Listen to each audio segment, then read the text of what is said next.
Hey there folks, Mr. Finley here. So this is just a super quick video on the origins of realistic acting.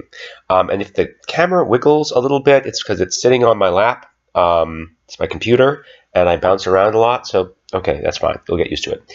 So when you actually think of it, realistic acting is really weird. You have a bunch of people getting up on stage, impersonating human behavior, trying to be real people. They are real people, right? Actors are not robots. But they're trying to be other real people. And this is really sort of weird when you think about it. The origins of this come, of course, end of the 1800s. You have naturalism. You remember talking about that in Drama 1.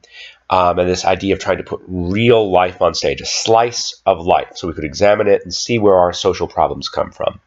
And it didn't work, right? Remember the set with all the rotting meat and all that kind of thing, because it was boring and it wasn't really realistic. The sets were realistic, but it was like reality television. It wasn't entertaining, and it wasn't really realistic. Along comes Henrik Ibsen, invents realism by combining classical dramatic structure, rising action, climax, inciting incident, with that sort of realistic presentation, puts those together in a play called The Doll's House. You remember this, and realism is born, and it becomes the dominant form up till today and probably for a very long time. The thing is, people didn't know how to do it, right? This idea of impersonating human behavior is a tricky thing. We spend all of our time in acting classes and in Juilliard and all that sort of thing trying to do it. We become very impressed when someone does do it. We have awards, the Oscars and the Tonys, and the people who are able to do it really well become superstars, Meryl Streep and Denzel Washington and all these people. So it's not easy, right? So they started writing realistic plays, but they didn't know how to impersonate human behavior, how to be realistic actors. And this problem comes to a head with a Russian guy named Anton Chekhov. Chekhov wrote a number of plays in this realistic style they're wonderful plays. They're really, really wonderful.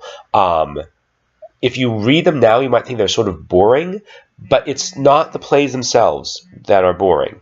It's the translations. I had a Russian director, Alex Gelman. I may have told you about him at some point in time. And I told him I didn't like Chekhov. He said, "Oh, no. You are reading wrong translation. You read my translation. You read my translation, you understand." And I did. I read his translation of a play called The Three Sisters, and I fell in love with Chekhov. It was really, really great. So Chekhov was writing these realistic plays, and they were a failure, because people were still performing them with the big over-the-top melodramatic style, the very non-realistic style of performance that was around at that point in time. And it didn't fit, right? If you got really heartfelt, moving, human writing, and the performance is all very over-the-top, and I'm a hero, and I'm very sad, that doesn't fit, right? And then this other Russian guy came along, and his name was Checkov Stanislavski, right? Very Russian name, Checkov Stanislavski. And he said, well, wait a minute. This acting style is wrong. Let's figure out something else. And he came up with a method. He called it the method.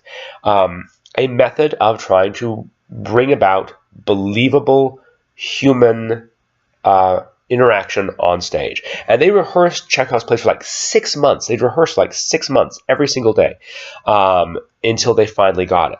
And Chekhov's plays were a huge success. Once they got the acting style right, once they got a style of acting that was as realistic as the writing was, then Chekhov's plays were hugely, hugely successful. But that method of realistic acting had 3 parts to it. One of it was knowing about your character's backstory. We call that packing. One of it was knowing what your character wanted and actually pursuing it. We call that objective. And the third was reacting honestly to the other things on stage. We call that reaction. Packing, objective, and reaction. You recognize these terms, right? These are the terms we've been talking about since Drama 1. We've said this is how you act realistically. Well, who came up with that? You're not born knowing how to act realistically. Well, this guy, Checkov Stanislavski, came up with it. Those were the 3 things, packing, objective, and reaction. He said if we do those, it will bring about realistic behavior on stage. And it turns out he was right. And pretty much every acting teacher since then has taught a variation of this method. And different people have focused on different parts of them. Like Uta Hagen, 9 questions, she really focused on the packing. A guy named Meisner, Sanford Meisner, really focused on the reaction. But everyone, no matter what their focus is, has all said you need all three. You need all three. And they all go back to Konstantin Stanislavski and his method. Now, the problem is, in the 1940s and 50s, you had these really extreme directors sort of pushing that sense of packing and knowing your character's biography to extreme situations and saying, oh, you have to actually really physically have experienced what the character experiences to really know their packing. And so you had them saying, you know, you can't play someone who's cold unless you've spent a night out in the cold, and you can't play someone who's drunk unless you've actually been, you know, terribly drunk.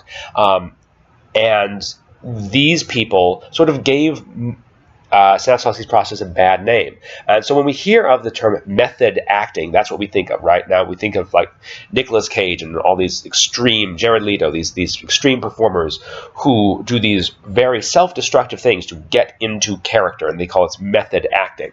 But that's wrong. That's not what Stanislavski was talking about at all. Stanislavski was talking about a method comprised of three things: packing, objective, and reaction.